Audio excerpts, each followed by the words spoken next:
The last case up for oral argument is State of Ohio versus George, case number 29292. State of Ohio has also waived their argument in this case, so we will be hearing only from counsel for appellant. You'll have 15 minutes to present your argument, and I don't know if you've argued here. No, this courtroom, it's very nice. So now we have a clock, which will let you know where you are in your argument. We ask that you stay at the podium since we do videotape them and keep your voice up. Absolutely. Okay, we've read the briefs and are ready to proceed if you are. Thank you. Thank you, Your Honor. Joseph Patatus on behalf of defendant appellant George. As a preliminary matter, I'd like to withdraw assignment of error number 2. A former associate of mine had initially drafted this, and in my preparation for this argument, I went through and I realized that there's not a good faith basis to present assignment of error number 2 to the court in light of the fact that this was a negotiated plea deal with an agreed cap of 10 years. That while I would have been more active at sentencing, I do not believe that I could satisfy the second Strickland element, which is showing prejudice. There was a pre-sentence report that was completed. It was a negotiated plea, so I do not think that it would be appropriate to move forward with that assignment of error. All right, we appreciate that.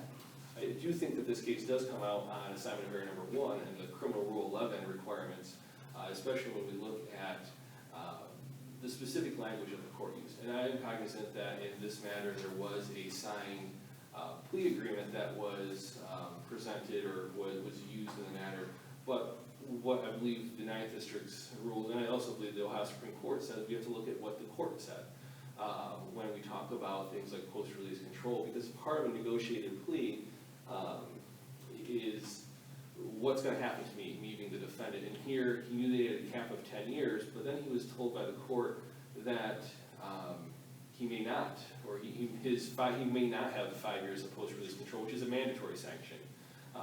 Because he's pleading to a crime of violence, a felony of the first degree. Are you talking about when the court said you're likely to have a right 5-year mandatory PRC? Right, it's not likely. It is he is going to have, and he would have a mandatory 5-year post-release control, and that, while I know the state takes issue and says that's substantial compliance, it's not substantial compliance.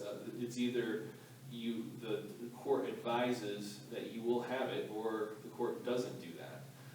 It's not a that's close enough test, and I think that this court in the Holcomb case, which if my memory serves me correct, the 2007 case, I believe that this court addressed the issue as close enough, and this court has said, no, it's not close enough. It's appropriate to look at the other types of post-release control we have. For instance, on a felony of the 3rd degree, it is possible, a non-sex felony of the 3rd degree, it is possible to have up to 3 years of post-release control. There is no provision in Ohio law that allows up to, say, 5 years of post-release control. It is 5 years. There's no, they're not released early from it. It's not as if the parole authority can say, you know, you've been out for 1 year, you've succeeded, you're now off of post-release control. The person must serve the full 5 years. And in a negotiated plea, I believe that's important. And I do not know that I'm going to need my full 15 minutes for this argument. I think it comes down to the use of the word likely on the record rather than a mandatory sentence. I believe the law favors the sending this back, that the plea was improperly taken, it was not knowingly or voluntarily made. Should we be looking, though, at the totality of the circumstances surrounding this plea, and the fact that there was a written plea agreement to try to determine, did he understand that he had the 5 years, and the court just misspoke in the course of a busy call day, perhaps? Well, Your Honor, I think that's a very fair question, and the totality standard is the bane of my existence, both as a prosecutor and as a defense attorney. But when we look at what Criminal Rule 11 requires, Criminal Rule 11 requires a colloquy from the judge. The plea agreement, the plea form, that's a document that's drafted between defense, I know they're pre-drafted, but it's between the prosecutor and the defense attorney. The court does not draft that. Some courts do review it. I have an experience in some county where a number of the judges will read the plea forms. If that plea form was read, I think that would have cured potentially the error that's here, but when the judge is the one speaking to the defendant, and the judge is trying to elicit whether or not the plea is knowingly, voluntarily, or intelligently made, it's the words coming from the judge that matters, and I think that my clients would agree that the judge's words often mean more than mine. That if I tell a client, I believe you're going to get the maximum, but the judge says, the minimum is 3 years, I have multiple times clients saying, but the judge said it was just going to be 3 years, but we know that the clients often listen to the judge, and rightfully so, judges more than attorneys. So I think when we look at Rule 11, the judge is saying it's likely. The counsel and the prosecutor might have said it's mandatory on the plea form, but then the judge did not subscribe substantially to a criminal rule 11 requires. It is not a constitutional right that requires strict compliance. It is substantial compliance. But here I believe the court failed in doing so. I don't believe totality of the circumstances, Your Honor, respectfully, would be appropriate under a criminal rule 11 analysis. Does it make any difference that it specifically states that in the journal entry? No, I believe that's the Jordan case that dealt with it. Simply correcting or stating in a journal entry post hoc or after the... Even if it was in the original journal entry? I don't believe that would... When I say the journal entry that comes out as part of what happened is, that's not advising the defendant. The defendant, before he says the words "I'm guilty" or "no contest," he's not been advised of that. That's a document that's generated post his actual physical plea. So I do not believe that, even if it was non-protunct, or in this case, the original sentencing entry, I do not believe that cures the failure to say that it would be 5 years of mandatory post-release control. Another question? Did anybody raise the issue at sentencing, indicate to the court that? The transcript is relatively short. It was 47 pages, and I did not see anything in the transcript in my review, even again this morning, where it was raised as an issue by the defense or the prosecution.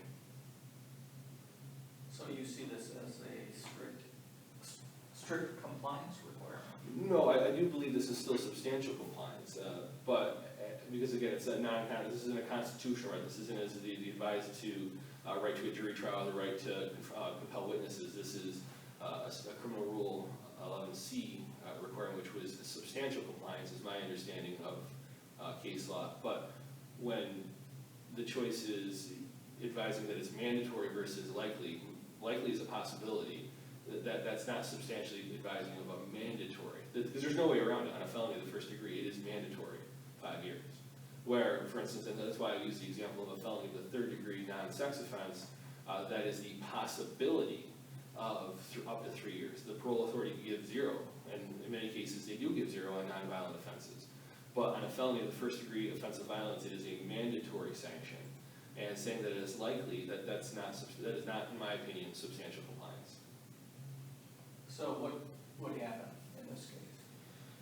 For better or worse, the outcome here, and it may end up ultimately to Mr. George's detriment, the plea should be invalidated and sent back to the trial court for further proceedings. He may end up, and he is aware of this, he may end up with a far worse outcome. And he is aware of that, and he does know that is a possibility, but I believe the law requires that the plea be sent back, and if he does decide to enter into a plea, that the plea be entered properly. If he decides to proceed to trial, then the matter proceeds to trial. But again, he is aware that he could face a far worse sanction as a result of this brief.